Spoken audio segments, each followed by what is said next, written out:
Hi friends, Evolving guys, welcome back to the channel. Thanks for following along with our collection journey. So today's a big day. We are doing our first Prismatic Evolutions opening. I've not opened any packs of this set. It just came out on Friday, January 17th. The first set of products released, including the Elite Trainer box, one of which I have right here, and the binder collection, which is here in front of you. I also was able to pick up some poster collections and some 3-pack blisters. I'm going to save those for another opening because it's going to be, at this stage, it's really hard to know how often we're going to have access to this product, especially in these early weeks. So I want to stretch things out a little bit, so we're going to break it up into multiple videos. But this is our first Master Set Monday video with Prismatic Evolutions. And again, I'm going to start with the ETB and the binder collection. And as I open this stuff, I also want to talk through my experience. I don't know how you're finding things with this set. There's a lot of hot takes and a lot of people with opinions. So I'm going to offer my own thoughts about this set. I'll start off by saying that, I don't know, it's kind of some good and some bad. When I step back and think about it, I mean, I ended the day with Prismatic Evolutions products. So I feel good about that. I feel thankful for that. I know that's not everybody's situation. It's very clear that obviously they did not print enough, and they have acknowledged that, and there's going to be more Prismatic Evolutions. So for those of you who really want to crack into this, please be patient. I know there's going to be more product on shelves. You're going to have to probably be lucky if you see it, and you're just going to have to time things right. But if you're diligent about it and keep your eye on the ball, if you're just, it's going to be a little bit of luck, a little bit of diligence. Now, of course, big picture, that's really a bummer because when a new set releases, I think we want ample product so that everybody that wants some can get some. And especially, I mean, there's investors and collectors and adult people like myself. But of course, I'm thinking of kids. Like, it's a bummer if you're like, hey, there's a new set, and you go down to your local store and it's sold out within 10 minutes, or there's a bunch of adults who are like grabbing things off of the shelves just to turn around and flip them, or, Now, I'm not a big believer that everybody is a flipper, or a scalper, that's like the heart of the problem. The big heart of the problem is that there's just not enough supply to meet demand. But it is true, when there's a really robust secondary market for a product, then obviously there's some incentive for people who aren't collectors, who don't care about Pokemon, who are just going to grab these and turn around and resell them for more. And so that is a bit of a bummer. And again, on release day especially, you really want there to be ample product. So my experience, I had some pre-orders in at a couple of my local game shops. So I felt somewhat confident that on the day of, I was going to go out and about and see what I could find, more just for science and for research. I wasn't going to be one of those people that got there early to wait in line. I didn't really want to do that, honestly. And also, I just, something about it, as much as I love Pokemon and, hustle for cards in different ways, something about just waiting in line in the cold. It's not so much about the cold, but I don't know, just something about waiting in line didn't kind of sit right with me. I just wanted to show up. And in most recent set releases, like, I show up at GameStop or at big box stores, and, you get there, even if you get there at open, you're definitely probably the only person or one of the only 1 or 2 people, and there's plenty of products for you. Of course, with this one, it was very clear right away. You could have guessed this anyway, but, it's the kind of situation, in my experience, where unless you were there at open, and probably before open, you weren't going to get any product. And so that was part of my experience. So I started the day, I started this release the night before on Thursday night. I went to my local stores. A lot of times the night before, stores will put things out on shelves, sometimes days before, which is a bummer because by release day, things are going to be gone. But a lot of stores like Target and Walmart sometimes will put things out. And I went around the night before and did not find any Prismatic Evolutions. Now, Target, I don't think had restocked yet. I don't think they had put stuff out. They probably realized there was going to be a run on things, and so they had not put things out. And I was there pretty late, like 9 or 10 o'clock at night, so just an hour or two before close, and they did not have stuff out on shelves. Walmart, at least one of the Walmarts I visited, they had the stickers out, and there was an empty box for the tech sticker collection. So it was clear that they had put stuff out, and obviously, that stuff was gone. And so I didn't have any luck the night before. Again, I wasn't super surprised or super bummed because I knew that I would have my pre-orders ready for me the next day. But I still, just for science, wanted to see what the situation was the night before. So then I went out the next day, and again, I didn't go to places right at open, but I checked one GameStop, and I got there actually just as they were opening, which is usually when I might show up. I was there with my son actually, and there had been a line out the door before open, and people had been given tickets that kind of marked their place in line. And then, the staff at the time I got there, people were already lined up inside the store, and they were, everything was sold out by that point, even like getting there at the opening. So that's an indication that things were going to be busy. And then I went to Target actually earlier that morning. I was on my way to work, and I went to Target about 8:30. I didn't realize they didn't open until 8 o'clock, this particular Target. And I went in, and the shelves were empty. And the worker said, yeah, people were there waiting in line at open, and things were cleared out. I don't know if they had limits on what people could purchase or how many people they were able to serve with what was on the shelves. But it was clear that this is kind of the situation we're in, is unless you were there, if you didn't have pre-orders, which weren't possible at some stores, like Target and Walmart, you had to be there early and waiting in line. So again, I was fortunate though, despite that experience. I have a couple different LGS experiences from my day. So first of all, I'll say real quick, here's the binder collection. This is the one product actually that I had a little bit harder time. I didn't pre-order this only because they didn't have it. I was a little bit late, I think, getting my pre-order in, and I think these were already sold out. I don't necessarily think these binders, it's a really cool looking binder, don't get me wrong. It's not like the highest quality binder, that I would keep my master sets in. But I thought, to start off, because it's a special set, and unfortunately Vault-X, where I usually get my set binders, they don't make special binders for special sets. So there's not a particular binder. You could buy a regular Vault-X binder and call it, a Prismatic Evolutions binder, but they don't offer binders. So I thought, it'd be great to get one. I kind of wanted one of each product just to open it and to see it. And also the benefit of a binder collection is then now I have a binder I can put my master set in. So I'm probably going to put my master set in this at least to start until I decide what binder I'm going to put it in. So you can see here, this is a nice binder. It's got, it's kind of hard. I can zoom out. The pages are the normal pages. You can see here, it's got the elastic band that goes around. It's got the cool, so this is, again, for kind of in the short term, this will be a great place to put things. And maybe after I use it, if you use it, it sometimes soils it in such a way that it's harder to sell. But I don't know, with this product, even if it's kind of a quote unquote used binder, I wonder if there will still be demand for this. So I've got the binder. I was actually a little surprised at the binder collection. In my experience, the binder collection seemed to be the one product that was least likely to be available, even compared to the ETB. And I wonder if that's just because, on one hand, this is not, from a pack value perspective, this is not a great product because you're paying a lot extra for the binder. And if you really just want packs, it has 5 packs, as you can see. And so, if you just want 5 packs, there are other ways. Get a poster collection or 2 poster collections or something like that. You're kind of paying extra for the binder. But I can understand maybe people really did want the binder.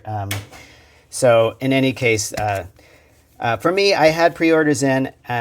And my experience at local game stores was, again, kind of mixed. So I had one local game store. It's kind of a larger LGS. I think they run a pretty high volume. And so they had pre-orders up early, and I was able to pre-order. They had a limit of 1 per item, which I appreciate. So I could get 1 ETB, 1 of each type of the 3-pack blister, 1 poster collection. And like I said, I could have gotten 1 binder collection, but those were sold out by the time that I did my pre-order. So I knew that I had those guaranteed. And you've heard stories of LGSs that did not get their full allocations and they've had to cancel pre-order, or even in some cases, LGSs who canceled pre-orders and then relisted them at a higher price. But I really appreciate that this particular LGS, not where I got the binder collection, but where I got most everything else, that they charged basically MSRP. The 3-pack blisters were $15.99, I think. Also $15.99 for the poster collection, which again, I think is $1 above MSRP. The ETB was $54.99, I think. And so they were really just charging more or less like MSRP, which again, I really appreciate that they were doing that. And so I was able to get 1 of each of every kind of product except the binder collection. I had pre-orders in at a different LGS, and they're a much more informal and smaller store. They just kind of wrote my name down and know that I wanted some Prismatic when it came in. They called me, or I got a text from them the morning of, and they said they only got 10% of their allocations, which is a little bit crazy to me. Again, I don't know how it all works on the back end, but as a smaller LGS, perhaps they were shorted. I heard from one other LGS that they also got shorted. And so, or just they didn't get fully what they asked for, what they're used to in other sets. And so it could, again, be, this is maybe a little bit more on Pokemon. It's one thing if demand is 10 times supply, but if they're not even getting what allocations were for other sets, then that's an indication maybe they really weren't prepared for this. But this one other LGS I know the person that works there, and they said, yeah, they only got 10%. They literally got one ETB and 6 poster collections, this LGS, which shows you, I mean, they're a very respected store in my community. So the fact that they literally got one ETB, and I was actually fortunate to be the person, I was the first person who had called a few months ago to get on the list. And so they gave me the ETB. So I'm lucky in that way. I got the one ETB, but it also was just like, they said there was a line out the door when they arrived that morning, and they just had to turn everybody away because, you know, a few of us had called and gotten the pre-orders in, and they had 1 or 2 poster collections, I think, that weren't spoken for. So they gave me access to one ETB and 1 poster collection. Now in their case, they were actually asking $100 for the ETB. And because I know the person, I kind of negotiated them down a little bit. And also the poster collection was double MSRP. So as much as I appreciate that they had my name on the list and were able to offer me a little bit of product, at first I balked about that. I hesitated to pay those prices. And again, I'm sort of sympathetic. I mean, if this LGS literally had 1 ETB to go around, I mean, and it's such a hot product, I mean, in a way, I ended up paying $80 for the ETB and whatever, double MSRP for the poster collection. So I think around $30 for the poster collection. And so I don't know, that's just kind of a bummer in some ways. I sort of am sympathetic and I like them, and you know, I felt torn because I don't want to overpay for things, and support, you know, the whole, you know, situation, but also, you know, I had this rare access to product on the day of, and so I went ahead and did it. But that's that's my second sort of LGS experience. And then my third LGS experience, and then I'll get to opening this stuff, there's another LGS in my area, and they did a good, I mean, I feel like had strong allocations. They did not do pre-orders. And so just the day of, they had product, and they limited it to 1 SKU per person. So you could get 1 of each item, and they were charging basically also market price. Kind of, I think they were also a little bit splitting the difference. Their ETBs were 125. They were essentially, again, charging what they felt was market. And also they told me that they were able to get an initial order of Prismatic, but then Pokemon cut that order and then re-offered some additional product at a higher price.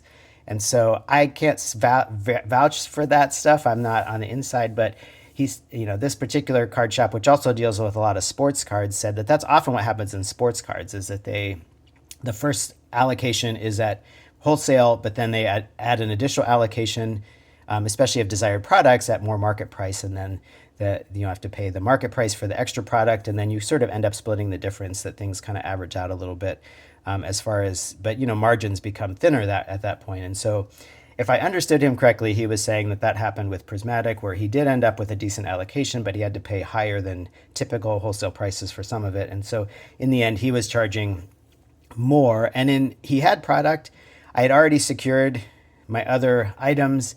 I had at least 1 of each item except the binder collection. He did have the binder collection in stock. So that binder collection came from this other LGS that had it in stock idea. And I did have to pay more for it. He was charging, I think, $65 for the binder collection. But at that point, I figured I wanted at least 1 of each product.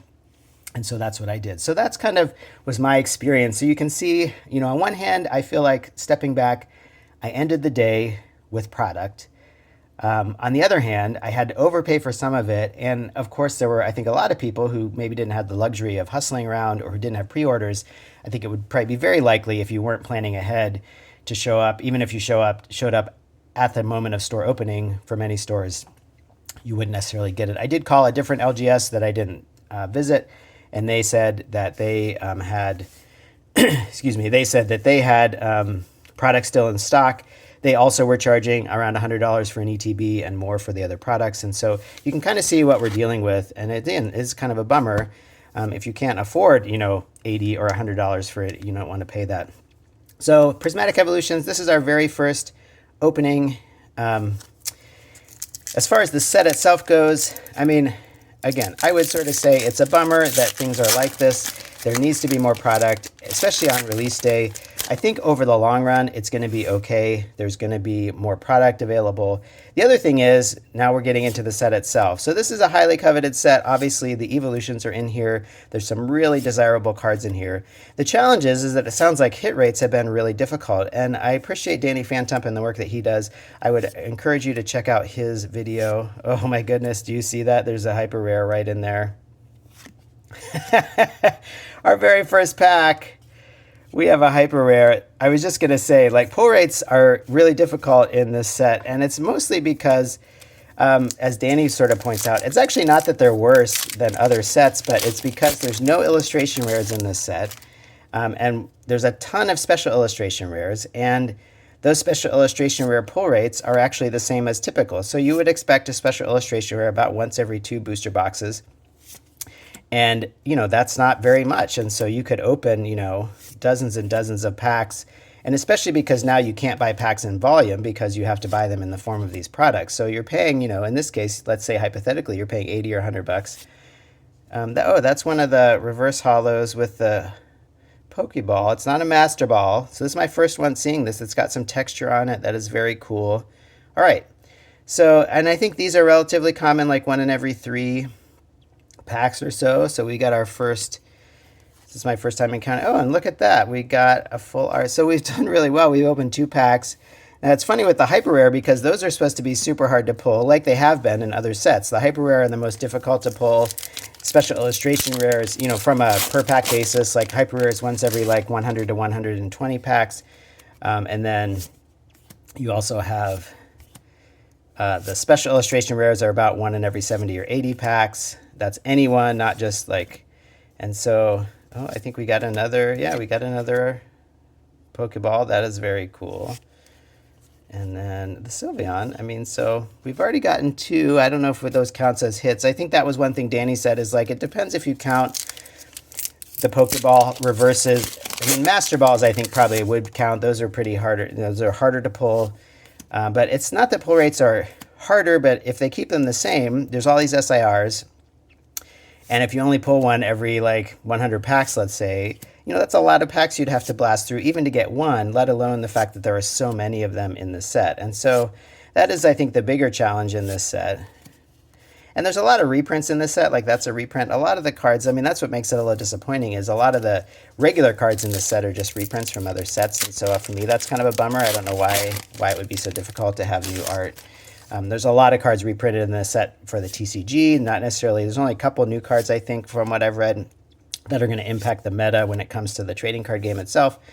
And then beyond that, you've just got a lot of reprinted cards, like, you know, which some of them are valuable, but they're not. This is not the only set where you're going to get them. I mean, the reason, obviously, people are chasing cards in this set. Oh, you got something coming up.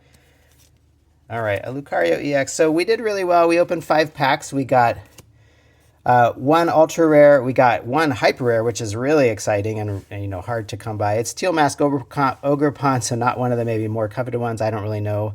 Kind of, and the market's going to move around a lot in these early days, and we got 1 double rare. So that's what we got from our binder collection. We did get the binder, of course, and so we're going to push those back. So the other product that we have to open is the Elite Trainer box, and we're going to jump. I think I'm going to splice 2 videos together. I'm running out of storage, and so this is like real time. This is my like DIY version. So we are going to open this in 1 second. I will be back to open this ETB. All right, we'll see you in 1 second.